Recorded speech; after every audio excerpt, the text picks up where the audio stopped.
Bismillahirrahmanirrahim. Assalamualaikum warahmatullahi wabarakatuh. Perkenalkan, nama saya Lailatul Jannah dengan NIM T2019-4004. Di sini saya akan mempresentasikan makalah dari kelompok pertama di poin A, yaitu mahasiswa mampu memahami makna pengertian pengelolaan dan manajemen. Pertama, pengertian pengelolaan dan manajemen. Menurut Jamara, pengelolaan sama artinya dengan manajemen. Istilah lain dari kata pengelolaan adalah manajemen. Manajemen adalah kata aslinya dari bahasa Inggris, yaitu manajemen, yang berarti ketatalaksanaan, tata pimpinan.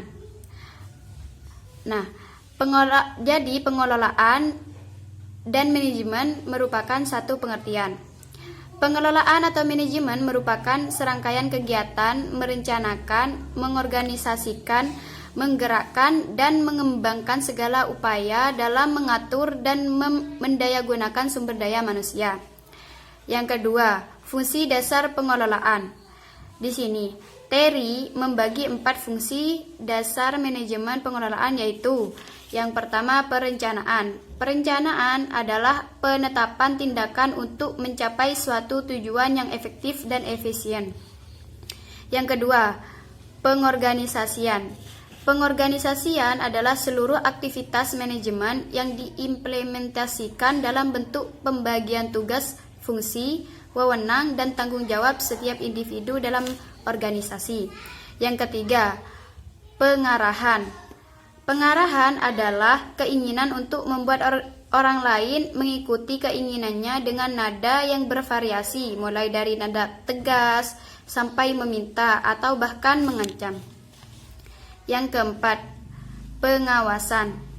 Pengawasan adalah proses pengamatan terhadap seluruh kegiatan organisasi untuk menjamin pekerja dilakukan berjalan sesuai rencana. Fungsi-fungsi dasar manajemen tersebut bersifat universal, di mana dalam organisasi apa saja. Oleh sebab itu, agar manajemen pada organisasi dengan mudah mencapai tujuannya secara efektif, efisien, dan rasional, maka seorang pimpinan organisasi harus mampu menjalankan fungsi-fungsi dasar manajemen tersebut. Assalamualaikum warahmatullahi wabarakatuh. Perkenalkan, nama saya Judika Saliha Damarani, NIM T2019-4007. Di sini saya akan menjelaskan tentang pengertian dari kelas. Menurut Kamus Besar Bahasa Indonesia, kelas memiliki artian yaitu tingkat, ruang belajar, kelompok masyarakat, golongan, kumpulan, dan bioklasifikasi dalam biologi. Sedangkan kelas yang akan kita bahas pada saat ini adalah kelas sebagai tempat untuk belajar di sekolah. Di sekolah, siswa umumnya belajar di dalam kelas. Oleh karena itu, kelas merupakan sarana yang dapat mempengaruhi pembelajaran peserta didik. Guru dapat memanfaatkan ruang kelas sebagai sarana untuk meningkatkan prestasi siswa. Bagaimana caranya? Yaitu dengan mengolah ruang kelas menjadi tempat yang nyaman, rapi, dan menarik sehingga peserta didik dapat belajar dengan baik. Jika peserta didik dapat belajar dengan baik, maka tentu saja prestasinya akan lebih maksimal dan proses pembelajaran akan lebih efektif daripada yang tidak membuat kelas itu menjadi nyaman. Adapun kondisi fisik kelas yang dapat dikategorikan sebagai kelas yang baik, yang cocok untuk dijadikan tempat belajar, itu yang pertama adalah pencahayaan. Jadi cahayanya harus cukup untuk siswa belajar. Yang kedua yaitu ventilasi. Sirkulasi udaranya harus lancar. Terus yang ketiga itu kenyamanan. Kelas itu harus rapi, bersih, dan juga tidak lembab. Terus yang keempat itu adalah letak duduk. Itu biasanya diatur seorang guru agar siswanya ini dapat belajar secara optimal. Terus yang kelima itu adalah penempatan siswa, seperti siswa yang pandai itu ditaruh di depan atau ditaruh di belakang. Pokoknya harus diatur sedemikian rupa agar semua siswa ini dapat menangkap pelajaran dengan baik. Terima kasih. Berikut tadi adalah pemaparan materi dari saya. Selanjutnya akan dilanjutkan oleh pemateri berikutnya. Assalamualaikum warahmatullahi wabarakatuh. Perkenalkan, nama saya Mei Lailatus Saadah, NIM T 2019-4019, kelas PGMI D1. Di sini saya akan membahas tentang pengertian pengelolaan kelas dan pentingnya pengelolaan kelas dalam pembelajaran. Kita masuk pada pengertian pengelolaan kelasnya terlebih dahulu. Menurut Madepidarta, pengelolaan kelas ditinjau dari pengertian lama dan pengertian baru. Untuk pengertian lamanya yaitu mempertahankan ketertiban kelas. Sedangkan pengertian barunya yaitu proses seleksi dan menggunakan alat-alat yang tepat terhadap problem dan situasi pengelolaan kelas. Di sini guru bertugas untuk menciptakan, memperbaiki, dan memelihara organisasi kelas sehingga individu dapat memanfaatkan kemampuannya, bakatnya, dan energinya pada tugas-tugas individual. Selanjutnya yaitu pentingnya pengelolaan kelas dalam pembelajaran. Dalam proses pembelajaran di kelas, yang sangat penting untuk dilakukan oleh seorang guru adalah mengupayakan atau menciptakan kondisi belajar mengajar yang baik. Segala aspek pendidikan pengajaran berproses, guru dengan segala kemampuannya, dan siswa dengan segala sifat-sifat individualnya. Dengan kondisi belajar yang baik, diharapkan proses belajar mengajar akan berlangsung dengan baik pula. Proses pembelajaran yang baik akan meminimalkan kemungkinan terjadinya kegagalan serta kesalahan dalam pembelajaran. Maka dari itu, penting sekali bagi seorang guru untuk menciptakan kondisi belajar mengajar yang baik untuk mencapai tingkat efektivitas yang optimal dalam kegiatan pembelajaran.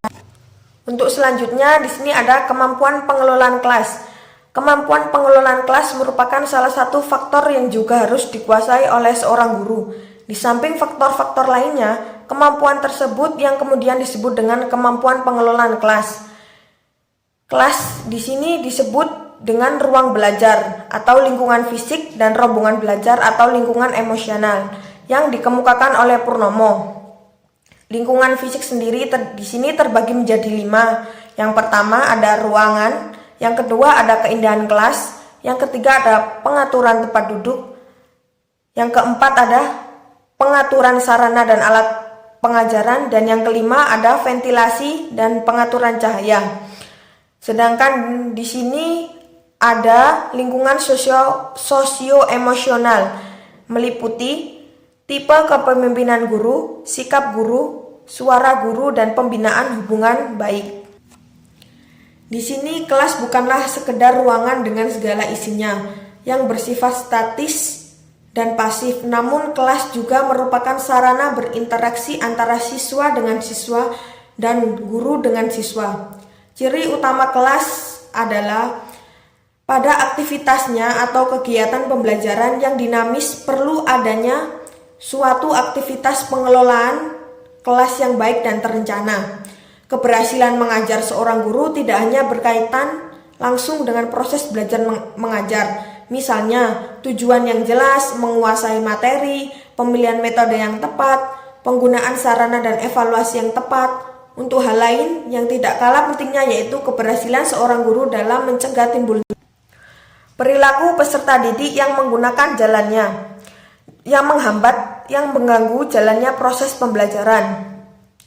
Untuk tujuan pengelolaan kelas pada hakikatnya sudah terkandung pada tujuan pendidikan, dan secara umum tujuan pengelolaan kelas adalah penyediaan fasilitas bagi peserta didik sehingga peserta didik bisa terhindar dari permasalahan yang mengganggu, seperti siswa yang terlambat ke sekolah, siswa yang tidak mengerjakan PR, dan siswa yang mengantuk di kelas.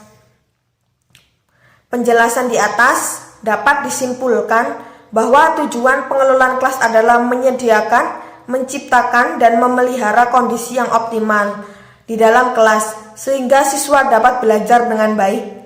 Selain itu, guru juga dapat mengembangkan dan menggunakan alat bantu belajar yang digunakan dalam proses belajar mengajar sehingga dapat membantu siswa dalam mencapai hasil belajar yang diinginkan.